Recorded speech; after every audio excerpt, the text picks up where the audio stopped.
Hello, I'm Brad. And I'm Jason. You are listening to Dice in Mind.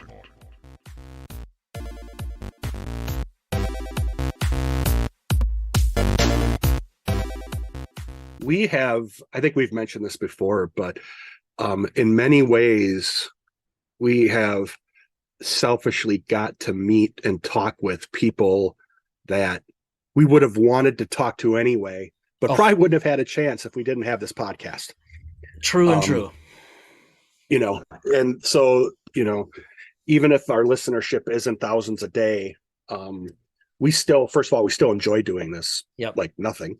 And again, we have talked to, I can't even go through the list because I will miss someone and I don't want to We've do that, talked but to just so go many back, people now. go back to our prior episodes, and Yeah. everybody that we've talked to or someone that we've wanted to talk to in terms of their experience within their genre of game or their Mm-hmm. experience in science or music or whatever. Mm-hmm. Um, One area that we really hadn't gotten traction into is talking with folks who were involved in the Star Wars role playing game, the new one that was originally Fantasy Flight Games and is Yep. now Edge Studio. Right. That's right. So, and it's not something we didn't want to do. We were just kind of having some trouble finding folks to reach out to. Mm-hmm. And you found someone who was willing to sit down with us, and we're going to have a great conversation about not only the Star Wars role playing game, but about all sorts of other things in terms of writing and otherwise. Yeah. And so, um, So yeah, we reached out and we're really thrilled to have such a quick, warm response back from Katrina Ostrander. And why we were so eager to talk to Katrina is she she's professionally an editor, but she's also a writer, and she's got this real, and you'll hear about this. It's a bit in her bio, and Katrina will get into this in the interview in a few minutes, but she has served as both an editor as well as an author, both within RPGs and actually as an editor and author on some of our absolute favorite source books. Um, oh yeah, you oh, you go down the list on her it's on her website, and yeah, and I mean I know it's this makes us sound old, but she's so young. I mean we have, and I mean she's not a kid, but we've got a decade on her. And you look at what she's been involved a with, and little it's more, I think. okay, maybe more, but I'm gonna go with that. Maybe it might be closer to 15. Okay, Might be closer to yeah, 15 years. It probably is. But still, she's got such a diverse portfolio of creativity and output. And so what attracted us to her work is she edits and writes within RPGs, but then flip that around, she also edits and writes in the literary world with a yes. special passion for fantasy, right? Having cut her teeth when she was much younger on fan fiction and whatnot, and now writing novellas in world, and just I mean, and is into world building, right? This is the kind of person we love speaking with. And so, we saw her portfolio, and it's like this would and be a fascinating conversation. and when I was doing some prep and reading through, all of a sudden we started, I noticed, obviously to both of our delights, that she was involved in the Uh-huh. book The Worlds of Android. Might have to um pull that off my shelf you know tonight. Yep. yep, the Star Wars, core rule books, the beginner Hmm. games. Hmm. um Several of the you know source books and adventures that are some of their best sellers. yep, and then Hmm. you'll hear us talk, we start talking about board games, and we get Oh into yeah. um a discussion about Twilight Imperium, which I think made Jason go cross-eyed I when I would showed him you know the you game. I was totally out of my depth because I'm not a board gamer. And then Twilight Imperium, I start looking it up while you guys are talking, and you're both getting so excited about it. And I'm looking at it, it's like, oh my God. I mean, I like Yeah. complexity, but wow, like it's like the mother of all board games. Oh, that's what many people say, and Hmm. and it even has its own. I picked it up ironically at the same um place that we got our Worlds of Androids books. Oh, nice. At the Game Center in Roseville, Minnesota. Yes, and I ordered. They had the three um, add-ons that were incremental add-ons that came out, I think, quarterly or Oh my God. seasonally Good, make it for more complex. Twilight Imperium. Yeah. Yeah, it does actually, and it is, and I think back to the days when I've played um, diplomacy on a rare occasion. You and I Yeah. have never done that or talked No, about it, but no, that would be an no. interesting thing to do with your It would be. brother and Brian and Yes. Eric, probably, even though Eric probably would run at the sight of wanting to play a board game with us. Um, Yes. Smart man. but diplomacy is one of those games where you don't even need a board game for it. You can play without it. Interesting. But Yeah. Twilight Imperium, I think, takes that to another level. The point being, Yeah. when we started talking about that, and you'll hear her talk Yeah. about, she's now with Asmodee, Asmodee. Yep. Yep. and you're going to hear her talk about what she's doing there as much as she can talk about it, because there are things Of she's course. working on she can't. Yep. She deals with a lot of IPs. Yeah, and Yep. that is what is. I mean, after talking with Katrina, I am actually quite excited to hear and see what's going to be coming out from Asmodee and Edge and such over in the near future and in modern future. So yeah. Well, I think we should just hop on over there and have ourselves a little chat with Katrina.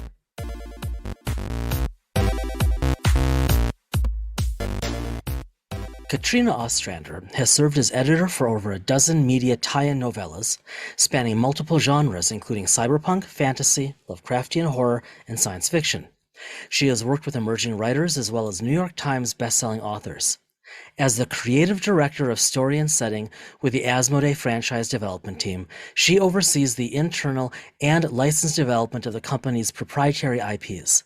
Besides her work as an editor of tie-in fiction and developer of IPs, she has written for or developed over a dozen role-playing game products, including adventures, supplements, and core rulebooks.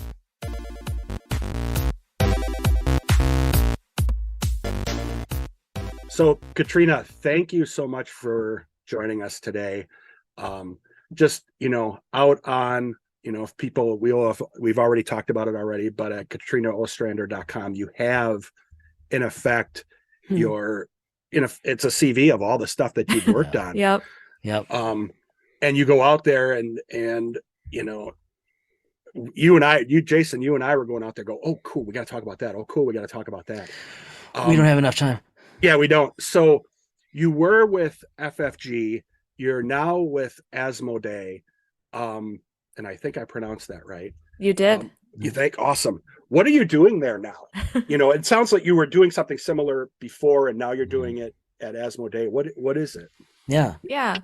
So first of all, thank you so much for having me on. And so my official title right now is Creative Director of Story and Setting. I'm with a group called the Franchise Development Team, and I have the amazing job of getting to help transport the game settings of your favorite FFG board games, card games, previously role-playing games, which have now moved to Edge Studio, but to see those get transformed into novels at Aconite Books, turned into comic books. Hopefully, if we roll really well on our dice, if it turns into movies or TV shows, or video games.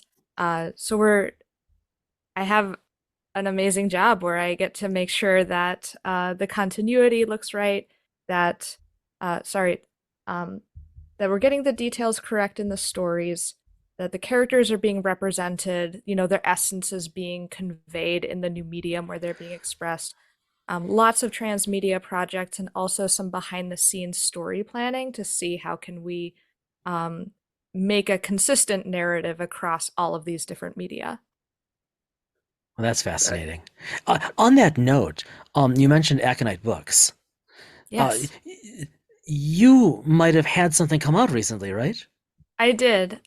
Yes. So in The Great Clans of Rokugan, Volume 1, my debut novella was included. It's a novella set in the world of the Legend of the Five Rings. It features the Crane clan, and it's a swashbuckling romantic fantasy with some bodyguard intrigue, love interest. I had a lot of fun writing it, and it's It serves as a little bit of a prequel to some of the storyline of Legend of the Five Rings, related to the card game. You don't need to know anything Mhm. about the setting going in. But if samurai, intrigue, flirting, desperate escapes, and sword fights and duels is your thing, then I recommend that you check it out. I mean, clearly you've just described all the things that Brad and I are involved in on a daily basis, but seriously, I mean Well, again, that's we really we cool. I mean, we're Yeah. not into the swashbuckling as much, but Yeah, that's the one, right? yeah. But no, that's really cool. I'm curious, you presumably do an awful lot of editing. I have, yes. Yeah. W- What's it like for you writing? Where I mean, I know you obviously have some parameters because it's not entirely your baby. You're writing within a world, Hmm. but and you've got a fanfic background. I get that, but what was it like writing where it is yours? It's a lot harder. So kudos to everyone who makes writing their day job or their primary expression. Those characters have been living inside of my head for a long time, and you have these mental pictures of what's happening, like these scenes kind of play out in your mind. Like for me, I do a lot of brainstorming either on walks or when I'm kind of like admittedly, a lot of this novella came out while I was working doing a somewhat tedious job at a publishing company. So when I was freelancing for FFG as Hmm. opposed to Hmm. working full time. So that it surprisingly working at a company where I didn't have to be creative during my 8 hours of work allowed me to be much more creative outside of work. And so it was like a treat to be able to sit down and then try to translate these scenes in my head to paper, figure out how to tell those stories, and then also be surprised and just like discover the Hmm. characters and what they're doing along the way. Um, it was a really cool experience to start out. I really struggled with the story for a long time. But one day it kind of, I was essentially translating these scenes from my head onto post-it notes. Yeah. And then I was putting the post-it notes kind of in order and transcribing that into something like an outline or a synopsis. And then I sat at my computer for 6 hours and I typed out the entire story in outline form. And I was like, I think this is what it's going to be. And Wow. then I iterated on that a couple of times. I had an editor on the FFG side. Thank you, Dan Clark, for making me sound less silly. Uh, but it was really rewarding and a lot of research, to be honest. There were a lot of nights where I didn't get the word count that I wanted to because I was trying to keep myself like 800, 1,000 words a day in order Okay. to finish my first draft by the deadline. Wow. But then I'd get hung up on, okay, these characters are playing Go. I really need to understand like the basic fundamentals of how the game of Go works so that I Mhm. can not Mhm. sound like foolish when I'm describing this. Uh, so I kind of learned that like every day that you're working on your creative project, even if you're not necessarily producing the words, Yeah. you can still feel proud of it because it's contributing. It's Yes. contributing to it overall. Yeah. Wow. So I'm curious. I mean, obviously now you've got a this just fascinating position with Asmodee. How did that all start? I mean, how Yeah. because you mentioned you were freelancing. How did you fall into FFG right back in whatever the day like what no pun intended because we were talking about dice mechanics before we hit record, but with a with an eye, what was the genesis of all of that? Yeah. Um, so during college, I was very involved in my college's role-playing guild, and that's exposed me to a lot of game systems other than Dungeons and Dragons. Mhm. A lot of which were systems that Fantasy Flight Games eventually took over. I played a lot of Dark Heresy. I Mhm. played a lot of Warhammer Fantasy Third Edition, which Jay Little designed the dice system for Right. that became the Star Wars system and became Mhm. the narrative dice Mhm. system of Genesis. And I applied as I was graduating college with my poli-sci major, and I had no idea what I was going to be doing in life. I knew that I really liked these games, and I looked at the qualifications for the associate role-playing game producer position, which was posted in the fall of when I was graduating. And I ticked all the boxes, a lot of because I had been working with both with my role playing game guild at college. I had started to design my own rules, and I was like writing about those rules on a blog, triplecrit.com, which I've retired, but that's where I kind of got my start tinkering with rules.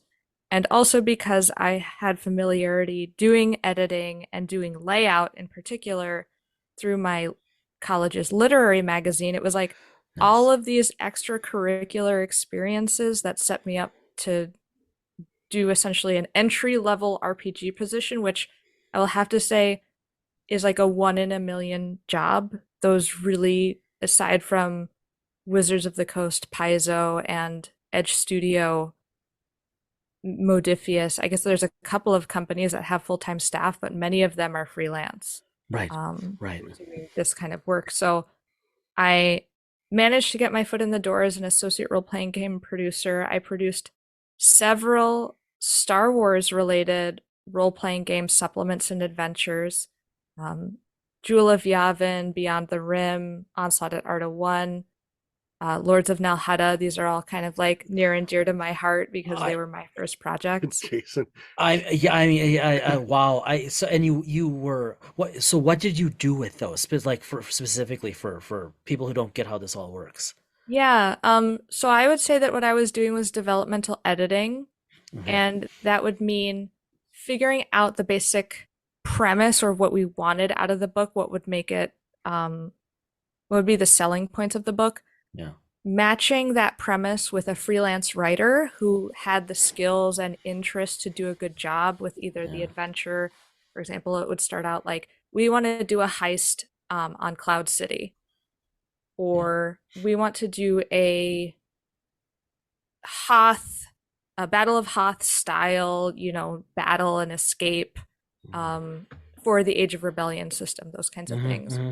And after commissioning the writer, I would be the first reader. I would give feedback. I would try to um, pull it together, improve the adventure, give feedback on what I thought was working, what wouldn't, what would players or GMs have a hard time with, try to Yeah. ameliorate that.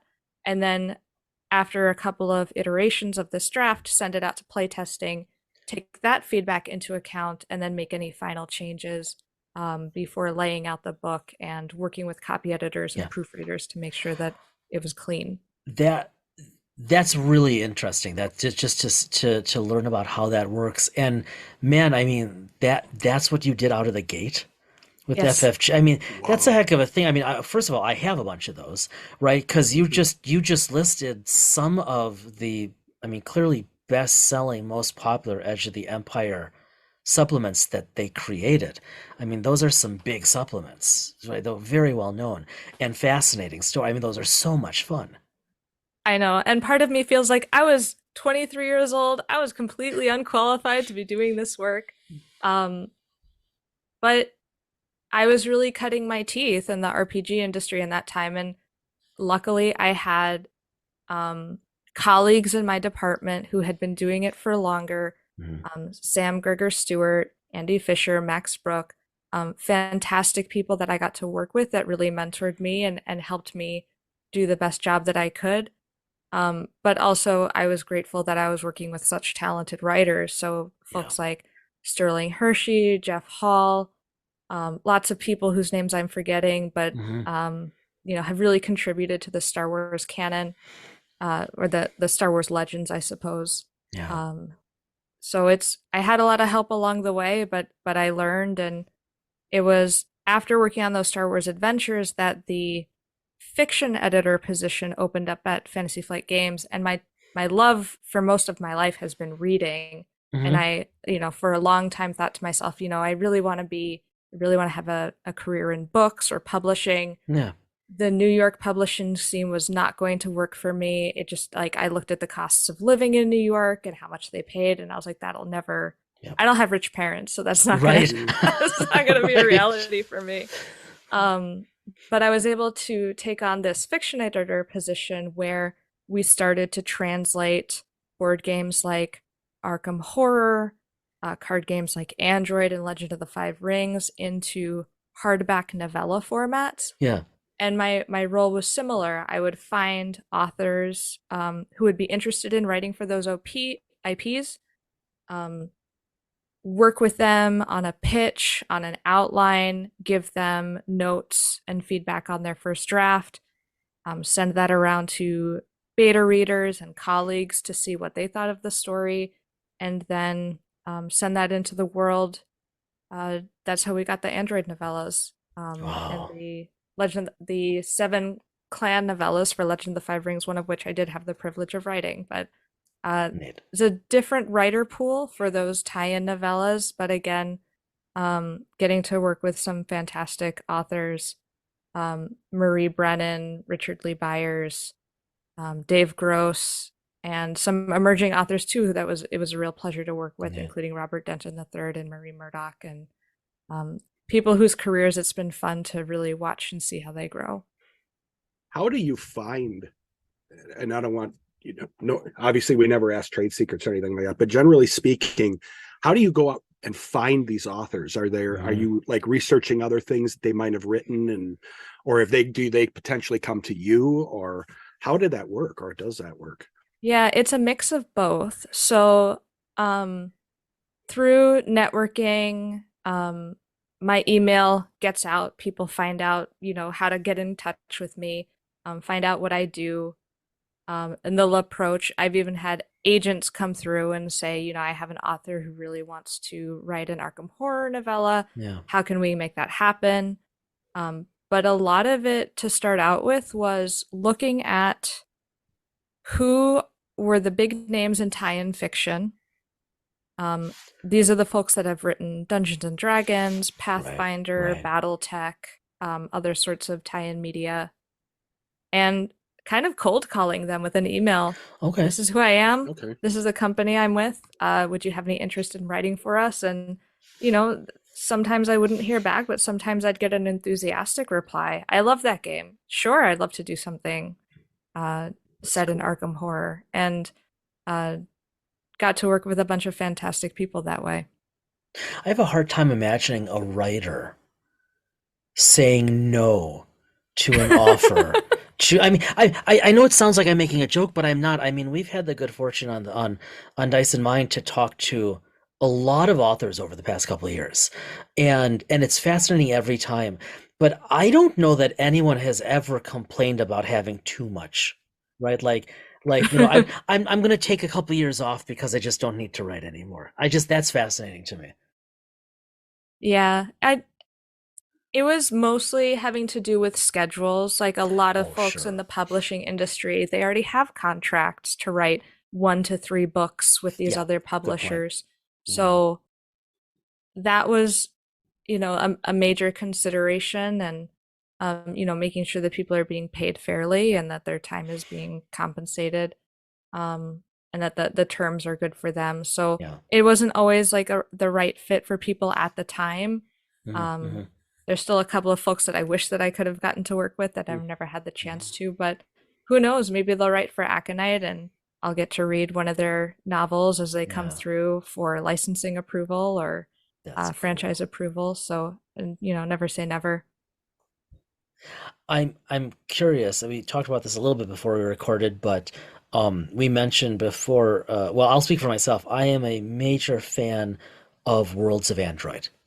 I've never, full disclosure, I've never played Netrunner. I've never got into card games. I knew nothing really about the world other than I've probably always been intrigued by transhumanism and of course sci-fi and future stuff. And then and Brad, I mean Brad and I've had this conversation a number of times.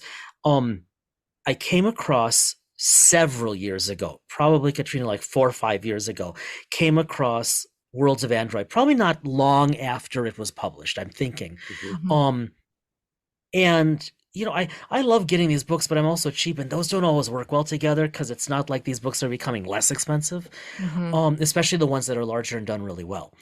And then it had been on my radar. It was in the back of my mind, but they're just they were more expensive than I wanted to risk because I wasn't sure if I'd like what was inside. And then they just kind of like I couldn't find any. Hmm. And then the irony, because you and I are like not exactly neighbors, but I think pretty close to neighbors, right? Like FFG or whatever now. Well, no, The still FFG. game center. Yes. So I only discovered that FFG and its store was in my, because I'm in St. Paul, was in my backyard, so to speak, in like 2016. And then of course, well, things changed and okay, I'd been there a few times. That was really neat, but whatever. And then literally like, right, Brad, like a handful of months ago, I discovered Game Center. I don't know why I didn't know before. And I was like, well, this is incredible, right? I'll eventually make pilgrimage, but because it is only like 7 miles. But I'm looking at their online shop, and one of the first things is Worlds of Android. Oh And yeah. and it was on sale. And it was like, my God, please take my money. I don't care how long it takes to arrive.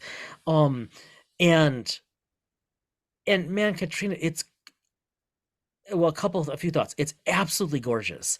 I mean, the artwork is just second to none. Um, but the writing and the editing, and Brett, I said this to you months ago when I got this thing.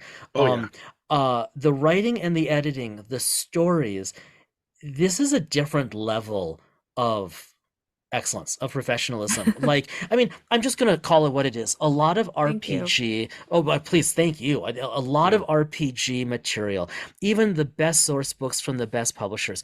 Let's be honest. Sometimes the copy editing is a little wanting. I'm just gonna say it's. I mean, I can't imagine doing that job on a book, much less on a source book. It takes But a special kind of person with a yeah, special set of skills. right. Yeah. And some of them are good and some of them are great, but most of them are good. Worlds of Android, though, is now I know it's not technically an RPG, right? But I don't even know how to classify it. But it is absolutely gorgeous in its art, in its editing, in its writing. It's like, I mean, because I look and it's like I'm not finding errors, I'm not finding glitches, I'm finding a series of stories that tie through, I'm finding world building that is off the chart. Like if I had been able to like pick one up and look at it back in like 2016, I would have forked over what it cost then in a heartbeat. I just didn't know. So I'm just curious because it's just like I look at my shelf here and it's one of my favorite books on the RPG shelf, and it is without question one of the most elegantly written and edited. I mean, without Oh, question. How did you get involved with that? What was that? And what was that, if we can ask, what was that like? Yeah, absolutely. So in my role of as fiction editor, some of the projects that I got tasked with doing were basically we want to do R&D for this product, and typically you get a lot of R&D like lore building, world building Yeah. essentially through role-playing game products because you can support that by selling it packaged along Mhm. with some game rules and Mhm. people will buy it to play it, but you also have a chance to expand your world. And role-playing games are where most settings, I would say, really get fleshed out for the first time. At the time, we didn't have Genesis. Fantasy Flight Games didn't have a role playing game system that it made sense to do mechanics for, but Okay. we still really wanted to build the world out. Netrunner was doing so well. Android was a really beloved board game. And so the Worlds of Android came up with a way for us to condense all of the lore that had been created Yeah. across the games, across the novels Mhm. into one compendium, really. Yeah. And it was also something, to be honest, that we hoped that we would be able to show to people in Hollywood and say, see, isn't this a cool setting? Wouldn't Okay. you like to make a Sure. TV show or Oh. Yes, a please. movie out of it? Yeah. And so I really do have to thank Zoe Robinson for the art direction that she did. A lot of that art comes from the games, but some of it was commissioned especially for that book. Mhm. Michael Silsby did a phenomenal job with the graphic design and making it, making all of those in-world artifacts. So you have like the weird futuristic newspaper articles and Right. the um, other kind of weapons schematics and all these different things that he like made it feel part of the world. Mhm. I think in a really great way. And so it was very similar to my work on the RPGs where I sought out, from our RPG stable of writers, which among you really like sci-fi, which among you have some science backgrounds, Yeah. Are you willing to kind of wax poetic about what could be if we had this world where helium fusion allowed us to solve our energy needs, something beyond our internet, something different allowed people to Hmm. be even more connected, even more, um, bringing the world together in this way. What kind of effects would that have on society, right? Like classic sci-fi, what if, speculative fiction questions. And we just let them run loose, and um, the expertise that the writers brought and the research that they did and the consideration that they paid to what this world would be like, and collaborating with them on like some of the answers we didn't have necessarily, some of the questions we didn't necessarily have the answers to at the time. um yeah, I'm still really proud of that work that we've done on it, and it is very interesting to consider what would life be like if we had a space elevator. What would life be like as we terraform Mars, as we colonize Yep. Luna or the Yeah. moon. Um, and I mean, it's extremely prescient right now. GPT-4, uh, all of these AI writing and art creation Yeah. Yep. they're not androids, they're not like clones or bioroids, but they're kind of, they present the same questions of like, Yep. how do we make room for them in our society? Are they positive or are they negative on the whole? Like we're having those debates right now. Right. And Mhm. eventually, are they going to, will some pass the Turing test? And at that point, it's, does it matter if they're sentient? Because the user, the end, now I sound like Tron, but right, the user isn't going to be able to tell the difference, and the typical Mhm. user isn't going to care, which is kind of the attitude in a lot of worlds of Android. Like, this is the world you live in. And here's the deal. Yeah, the world building is just so deep in that book. I mean, the history, like just the I mean, there's just so, like, Brad and I really geek out about world building. Yeah. And I mean, love it. That's one of our favorite things. And here's this thing where it's like it's not reliant on a canon like Star Trek. It's not reliant on a canon like Star Wars, or like the seemingly thousands of backstory books for D&D. And it's like, how, my God, this was all created and it's all put into here. So yeah, no, it's major kudos. That is just it's just so much fun to just page through some nights. Well, and you don't have to be It's an RPG player to Oh appreciate no. it. It's No. not necessarily. yeah, It says right in there, it's not an Android source book. Right. It's an Android. It's not an RPG source book. You don't have to have played, like you said, card games or anything like that. Mm-mm. So, and I appreciate the same thing with Worlds of Terranoth as well. It's one of those underappreciated worlds that's Yeah. fascinating. You know, so, and using both of those with you know the Genesis, or the Genesis system and things like that. Do you even, with everything you're doing right now, do you even have time to do any gaming anymore? I do actually. Yeah. So luckily I have a pretty healthy work-life balance, which I'm really grateful for. Nice. And that does allow me, I've been running a D&D 5th edition campaign for over a year now, with Wow. the open table. I found out the secret to gaming as an adult is to have a group of like 10 players who can all RSVP independently. And I'll just say, hey folks, I'm running a session this Friday. Who wants to show up? And because I'm running like a Smart. sandbox, almost like a West Marches style campaign, I tr the trick is making everything feel like a one shot, and I'm not always good at pacing it so that it's contained to one session. But it does mean that I'm not running into this constant issue of so and so can't make it. Now Right. this other person can't make it. We don't have quorum. I've had so many fewer canceled games as a result of like lack of participation or people's schedules not working out because my group is drawing from more than just like 4 or 5 people. Hmm. So that's been really great. I've been really enjoying that game. But I also occasionally get to dip my toes into Warhammer 40,000 or Necromunda. I've started running games with the Saturday Night Space Opera crew that operate out of the Source, which is a Oh legendary yeah. Twin Cities game It's a store. wonderful store. Oh man. Yes. It has the largest number of bookshelves that contain RPGs of any game store I've ever stepped into, and for me, it's just like heaven.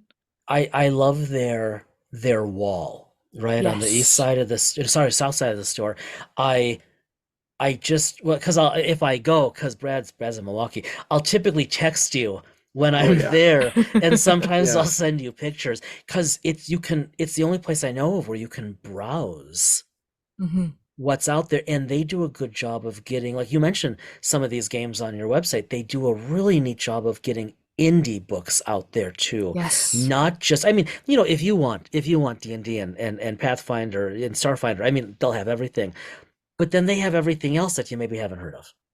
Yeah, they have a phenomenal collection of indie RPGs, and I'm fairly certain that they kickstart many of them because I'll see Oh, the Kickstarter rewards like for retailers, which is yeah, is really nice to see. So they're definitely that's supporting the cool. hobby, and um, Hmm. it's yeah, I've discovered a number of new games on their shelves, and it's really wonderful. Hmm. To have that resource in my backyard because I'm in Roseville, so it's 5 minutes for me. Yeah, you're even. I've got to drive all the way up Snelling, and there might be traffic.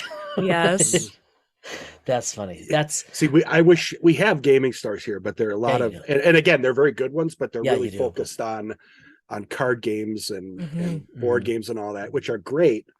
But I love going to an RPG, a library where you can see Oh all yeah, these different games that even with Twitter and social media, you might not necessarily know they exist. no, Well, there's so many games that are coming out these days, and I think yeah, I've really noticed the acceleration since my breakout into the industry literally 10 years ago in 2013. The number of RPGs that are coming out on a weekly or monthly basis, and the number of RPG Kickstarters that are happening, yeah. like more and more people are getting into the hobby. But I can also sympathize that it must be more and more challenging in order for any single RPG to get, some spotlight time or attention time. And I know that this has also been a challenge in the board game industry as well, thanks to Kickstarter and the almost like democratization of production through POD and Yeah. these other new technologies that didn't exist 20 years Hmm. ago. Um, and and the RPG industry is really tough. I think the joke is if you want to make $1 million in the RPG industry, you start with 2 million. Yeah, that makes sense. Yeah. So it's a really Wow. cutthroat business, and Yeah. I think that's partially why full-time positions in that industry are so hard to come by and they're so Yeah. coveted, and why like so many people are publishing. Like I love that these community creator platforms exist on Drive Through RPG. Um, but there are so many things coming out now that Yeah. it has to be a labor of love. I think it's extremely challenging if you're trying to make this into your business or try to support yourself with it. I think some folks are able to do it, but they're definitely the exception and not the norm. Yeah. Which I suppose isn't all that different from what it's like for writers in the publishing industry in general, right? It's just It hard. My impression, and I will admit, I'm not plugged into the big five in publishing. I'm not trying to support myself with writing. I'm Yeah. I'm not trying to sell mainstream fantasy and sci-fi fiction, but it does seem to me like the mid list. My understanding is that that's disappearing, which is Oh, where you yeah. could get, people that aren't, making printing a gazillion copies of their books, but people that have like a dedicated following. And so you'll get 9 books in a series, you'll get 12 books in a series for Yeah. some of these authors, but their kind seems to be kind of disappearing, and it's more and more like as an author, you're self-published and like this is your entrepreneurial enterprise trying to Yeah. fund yourself and find your audience, be your own marketer, be your own production person, or the big five are being, I think, more choosy in terms of who they're Yeah. like the kinds of books they're picking up and Yeah. how they're selling them, and the fact that they rely so much on the authors to do marketing for them now is Yeah. there's a lot of challenges in the book industry, and I will be honest, I have a couple of trunk manuscripts that I haven't done anything with since I wrote Ice and Snow. And I don't know that I necessarily want to take the plunge into the world of sci-fi and fantasy book Mhm, publishing mhm. because it's such a challenging landscape. And I've had to kind of reconcile with that because that was like my childhood dream was to have my name on books that were being sold in Barnes and Noble in the sci-fi and fantasy Yes. section. Yes. And but on the other hand, I'm in a position where my full-time job is to read comic books, novels, look at video game prototypes, and like provide feedback on all of Yeah, those. that doesn't So suck. even no, no, it No. really doesn't. And so even if I'm not creating these materials, I still get to work with them and try to help make them the best that they can be and help them appeal to fans and be consistent with the previous Yeah. lore. Yeah. And so it's kind of just for me, um, it's a different path that my Mm. life is taking, but I'm also I recognize that I'm really lucky and I'm really grateful to be in this position. Didn't Yeah. turn out how I expected, but I'm really happy where I am. That's wonderful. See, that's So cool because you had mentioned too that you went to college. This is where I had poli to left sci. you for poli sci. Yeah. Um, See, you're answering the question. What can you do with a poli sci degree? yeah, Yes, I literally got an email from my college from the poli sci department. Hey, can you share with us some updates as to what you've done with your degree? I was like, I don't think you want me to do that. Oh, that's great. Yeah. Well, Um, we really appreciate you spending time with us. We definitely have a question for you though before we let you go, because as an well, inveterate. before you Oh, wait. before you do that, Oh, just I good, want to because you've say been overdue for a curveball or no, something. this isn't a Oh, curveball okay, question. You okay. because I'm not doing any faceplant questions today. We'll see. Um, I was no, I'm not. I'm just Okay. making a comment because Sure. we've gotten so deep into these discussions. There's so much more. We'd love to have you back at some Oh point God, because we would yes. love to even talk about some of these games and experiences and all that because we love hearing about the creative process. That's just something Mm. because we're both creative in different ways. It's just this is a new area for us, and it's just fascinating to hear other people do it. So that's all I was going to say, Jace. You go Yeah, ahead. no. See, I avoided it. I Yeah, avoided well, it. we'll see. It's still night's young. Okay. As an inveterate reader, Katrina, what are you reading? What okay, sorry, let me give you a two-part bad question. What are you yeah. reading? Give or take. And what would you like to read that's not out there yet? Oh yeah. Okay. That's not really fair, but still, I'm asking it. You did the faceplant question. No, You I go. didn't, because it's a good question. It's just not fair. Yeah. Yeah, so I am actually um I'm going back to kind of my high school roots or my middle school roots in a way. There's been a plethora of manga that's been re-released in like Yeah. hardcover collector's editions. Now that that industry has kind of matured and like rights have changed hands a couple of times, so I'm actually going back to some classic manga from the 1980s, 1970s even. So I've been reading, I started Rose of Versailles, which is a early LGBTQ historical fiction manga, which Oh I've well. been enjoying so far. And I've also been reading a Indian mythology inspired manga called Rig Veda, published by one of my favorite manga authors, Clamp. And I also started reading Maison Ikoku, which is more like a slice of life romance manga by the legendary Rumiko Takahashi.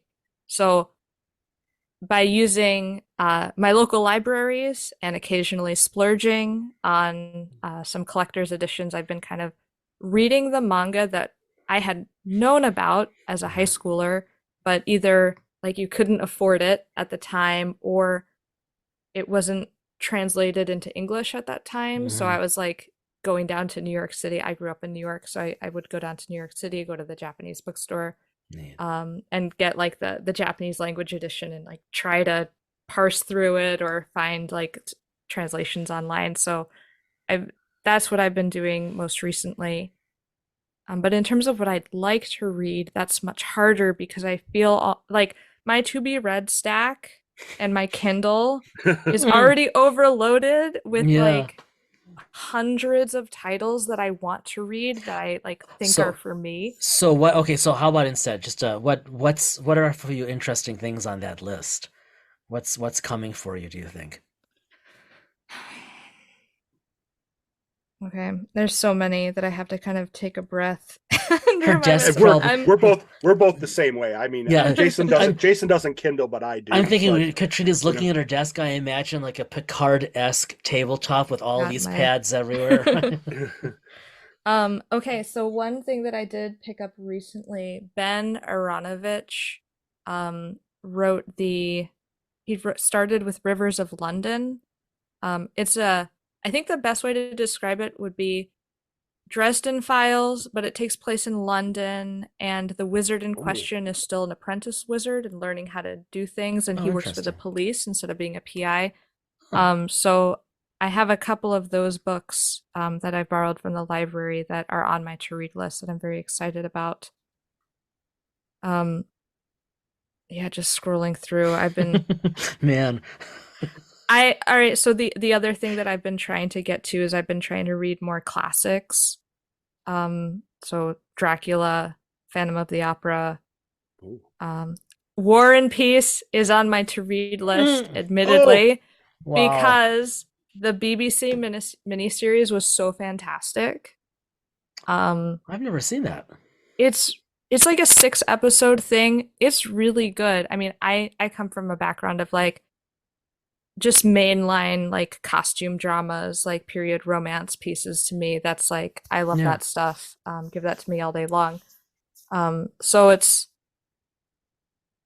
I aspirationally I want to read a lot more of these classics, especially in horror. Read more H.P. Lovecraft, which is germane to my job working on Arkham Horror. Yeah. Um, so there's between that and video games, that there's more media that I have than I could probably consume in my life already. Oh my God. you've run long, but you just said video games. What are you playing There it right is. I knew that was gonna happen. now? I knew it. So I'm trying to play through Mass Effect for the first time. I know that it's a legendary game. I've had such a hard time getting into it, even though I've played and beaten all of the Dragon Age games, but it's just like fantasy is so much of Yeah. my favorite genre, and like sci-fi for me is secondary.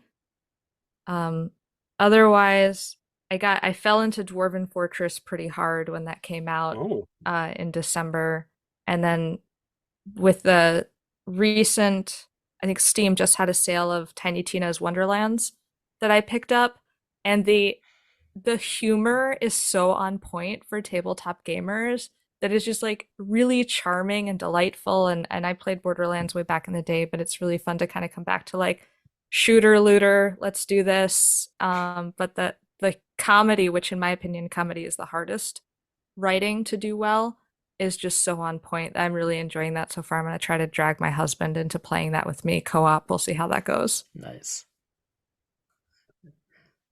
well, you're definitely our kindred spirits in terms of I've more into board games. I mean, I've been the type where I've been searching and finding, not, you can't use AI anymore just thanks to ChatGPT. You can't, that term is narrowed in its scope, but Mhm. artificial tools so that I could in effect try Twilight Imperium solo.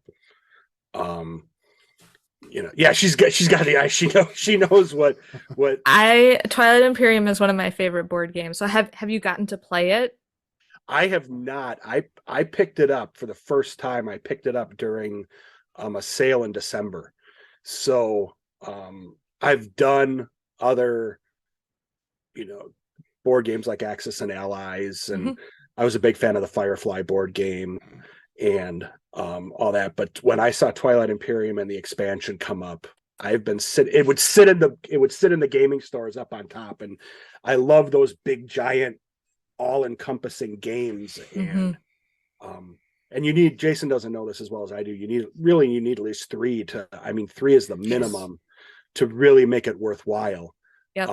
And I And know you can play it ideally it online. plays really well at 6 because then you can get like Oh, 3 geez. different alliances going on and Oh. like scheming and backstabbing. Like I think to I will be curious to know your, if I can come back, if you'll invite me back. Oh yeah, Anytime, please. yeah. I would love to hear how the solo goes because to me the heart of Twilight Imperium lies in your player interactions, and that's Yes. what is Oh, the interesting. most magical about those mechanics is that it really facilitates the scheming and negotiation and the bluffing that you would expect in like a galactic council or in like a pan-galactic audience, congregation of all of these different alien species. And so you're having a good time when like somebody gets up to go to the kitchen to get like more snacks and everybody's like plotting behind their backs. And then you see someone else goes to like meet with them in the kitchen and you're like, they're having a secret meeting and they're plotting against us. So now everybody has to look at their board state and see who has to like, make allegiance, who has to ally with each other in order to offset the alliance that's clearly being forged in the kitchen right now. But you don't know, right? Like they could just both innocently be getting more snacks and now the entire game is turned because everybody believes that they're scheming together. I know Jason's I gotta look, check out this game. and yeah, that's This exactly is the look. fascinating. He's like, you're not My talking God. about a board game anymore. This is more than I thought she was talking about our group. This yeah, is, no. I gotta And check out this game. Yeah. Katrina knows better than anyone. I mean, how long does could a traditional game run of Twilight Imperium? Jason did probably, you know, 6 hours. I know that people that play it Wow. frequently can get it less than that. I've had it run, I think it depends, but like 6 to 8 hours is you need a day. Like you get your yeah, Saturday, you tell everyone That's what the awesome. meal situation is. That's what I was talking about snacks is because it's Yeah. going on for so long. But it's truly an experience if you can get Twilight Imperium to the table. I think there's a reason why it's held up for over 25 years. yeah. Um, Hmm. it's a fantastic game. I'm just worried now with Chat GPT and this AI stuff. Someone's going to really try to. I mean, obviously, there's a subset of the gaming world that is into that game. But Yep. if you're in it, you are diehard. Man. But someone's going to come up with something. I know that, like I said, there's stuff out there that truly is an AI. It's just been more of kind of like a passion project, trying to see if I could piece together something. It will never replace people. You can't do that. But now I'm worried. I was just telling Jason before the Chat GPT 4 or whatever, it passed a bar exam. It took a bar exam and it passed in the top Wow. 10. It passed in the top 10%. I saw that as a news story. And so if that's the case, then it's just a matter of time before This whole conversation makes me wonder, if only Douglas Adams were alive today and could write something about this. I don't know, somehow in my mind that's related to Twilight Imperium and Chat Hitchhiker's GPT. Guide stuff. Yeah, it's just I don't know. I don't know where I'm going with that, but in my mind that makes perfect sense. I think it was the 6 to 8 hour game, and you have to have the snackage figured out.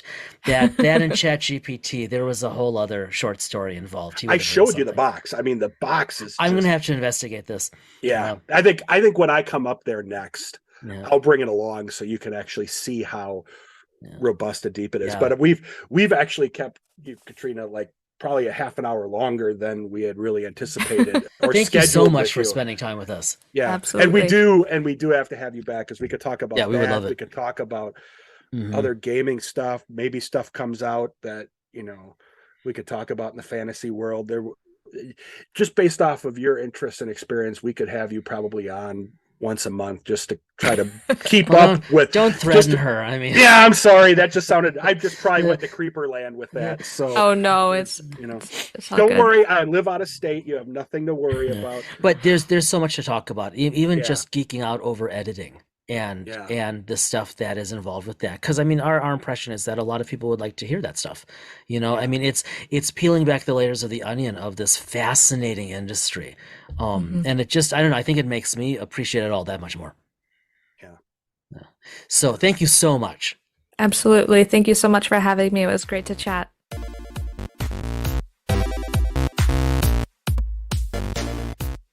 After and thank you, Katrina, for joining us. Let me start by saying That was a lot of fun. because we got to talk to someone who was involved in books and role playing and such that we are big fans of. Yeah. And you and our it listeners made our listeners can't see it because we're a podcast, but the way that Katrina's face lit up when she was talking about her stuff, it's just there's a joy there. Yeah. There's a joy and a passion for what, Yeah. and it's cool to see when people find that. It's very cool. I loved talking about Twilight Imperium. We kind of hit that before we met. We talked with her. So, and it just made me want to, I think I did talk about trying to find a way to solo it, which for anyone who's listening is going to laugh at that idea. Yeah. It's still a little pet project that sits in the back burner, but just what potentially could be coming and the work that she's doing with fiction writing within these worlds, these worlds that they own and have license to. It's pretty cool. I'm fascinated by it. I think what will be interesting to see is with all of this, we've talked about this a lot in various forms, with all of the issue about open licensing and so on. I don't bring that up because of Asmodee and Edge Studio. I bring it up culturally.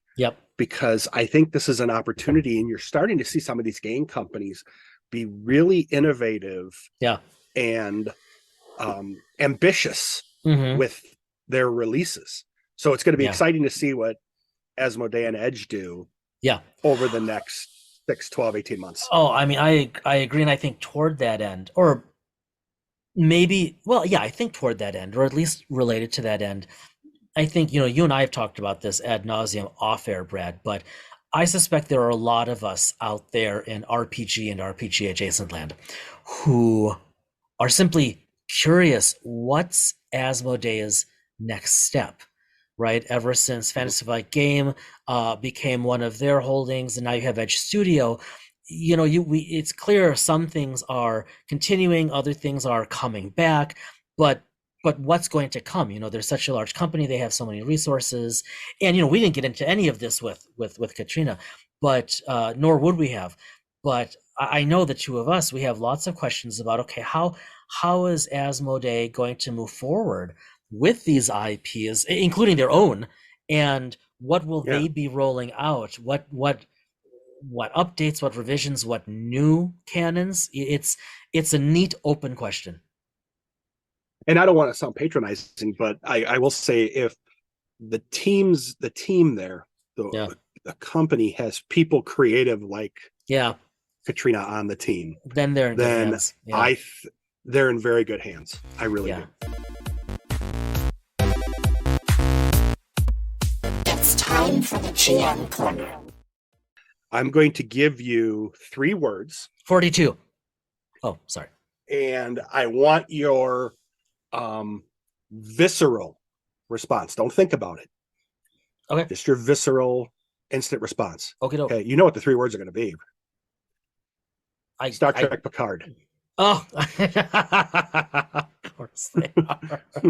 So we've already spent a fair amount of time today chatting about season 3, episode 7, Dominion, and fortuitously, this episode drops just a few days after. So if for some reason, major illness, abduction by aliens, brief, hit by a bus, and like that stuff, if you haven't yet seen Picard season 3 episode 7, to quote, if you haven't Sir seen Will Picard Wheaton, season 3, just stop. Spoiler alert. Go catch up. Tape it up. Come on back. If you and I watched the first 2 seasons, and it was fun to watch, but I didn't feel like they drove the story forward. Okay. If you want to know what's going to happen in the world of Trek between the end of season Nemesis, 3.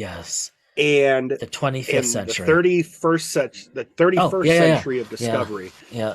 This is where it starts, and How it will blow your mind. it will blow your mind. How many times have I texted you in the past days or in the past week really, of I can't believe how much world building they're doing.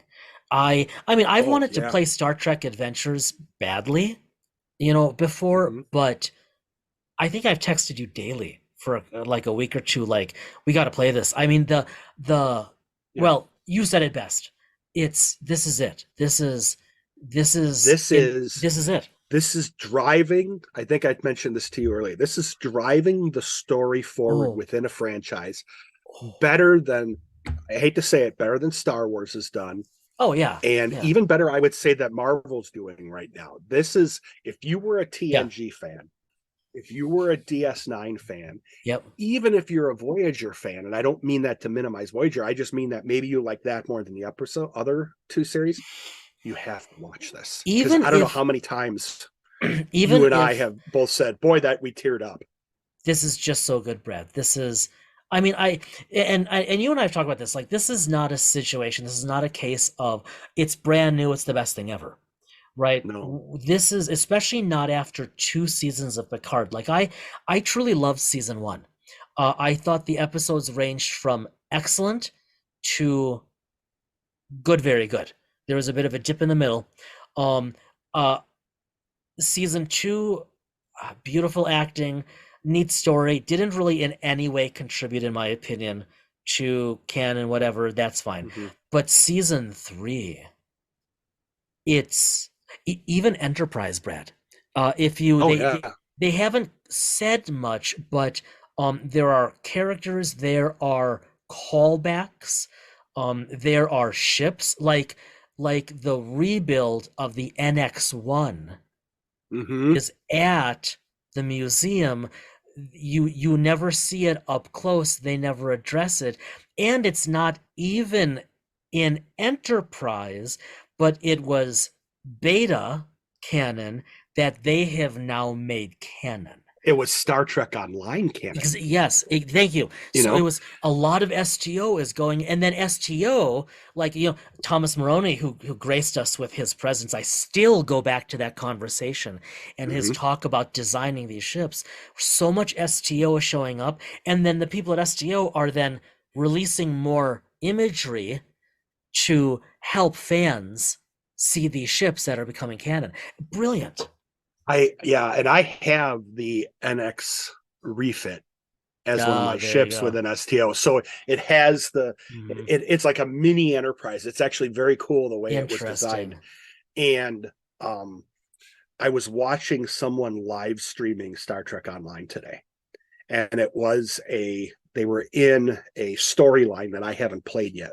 So I was watching a little bit. There was a little bit of spoiler material, Yeah. but seeing some of the new stuff, it just makes me, I can't afford the time right now, but it so makes me want to go back in and play again. And at some point, I think within the next 6 months, I will, because there's a lot of storyline that's occurred, in the past 18 months that I've been away from it.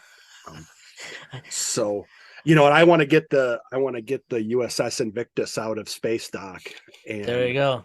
yeah. Yeah. and beat me up some board. So, That's but awesome. yeah, I think this every episode, I think I said holy cow, but change cow into something else that it produces. Into several somethings else. Yeah, Yeah. multiple times, just because they throw something at you. And so many callbacks. And I'll be honest with you, there is a lot of DS9 DNA. Oh, yes. There's a lot, and they're bringing in more Voyager. And Yes. I want to be clear. Like, you and I have talked about this, but like, I think of, like, and I don't say a whole lot at home because my wife and daughters, like, okay, but Mhm. but still, when I do mention this, I think of it. I check myself through their lens of, okay, well, you just like that because quote, because you're old and it was your show, right? End quote. And I don't think that's what's going on. I know Metalis has talked about this in lots of interviews, but are there callbacks? Is there fan service? Yes, but nothing's there pointlessly. I mean, truly, I think you could look at any of these connections. It goes back to exactly what you said, opening the GM corner, Brad, that anything they're putting out there somehow is fleshing out this world. I mean, from a fan perspective, a role-playing perspective, a writing perspective, the sheer amount of material in season 3 In is season oh two, man. in season two, they there was just in real passing, someone said, "Have you reached out to Admiral Cisco?" And it was in the alternate universe. Right, So right, that was a call out in a right, way, in many ways, for us that were right, big right. DS9 fans. Hey, they said Cisco. Yep. This time, if it references Voyager, if it Yeah. references DS9, Yeah. if it references Enterprise or anything like that, there's a reason. They aren't. Yes. They are. Metalis and the writers have done us all a great service in the fact that they are giving us nostalgia that Yes. gives us that warm fuzzy, but it isn't for the sake of it. They are using that nostalgia to not Yes. only give us goosebumps, but to drive story. story Yes. forward in big, profound ways. Okay, so like we don't want to say. I mean, we don't want to spoil it for anyone, other than at the end of episode 7, absolutely everybody dies and it's just a droid. Wait, what? We are about a week away from the 2nd anniversary of Dice and Mind. Yes. In 8 days, this podcast has been live for 2 years, and 2 years and 89 episodes. And just so everyone knows, we're actually scheduled out into the mid-90s already. You know, it has been, I kind of started this out by saying this and kind of in a tease way as to what you just brought up, which is great. Even if we hadn't been recording this, we would have been talking about this anyway. So what does this do? Having the podcast gives us permission to come down here and talk about it and have people leave us alone for an hour or so. That's exactly right. It's one. And two, going back to the beginning, we have talked to and met some, I don't know how to say this. I expected it, but it even exceeded my expectations as to how friendly and generous and willing our guests have been to join us on the episode and keep communicating with us. They joined the episode and they were willing to talk with us afterwards. How's that? Normally people, if they talk with you and I together for about an hour, we'll never hear from them again. So, other than the ones we married, I think that's totally true. Yeah.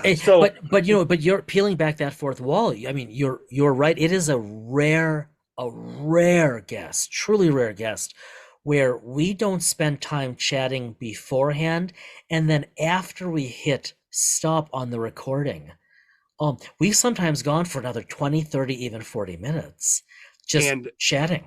And it's usually us that wants to cut it off because we're trying to be courteous of their time.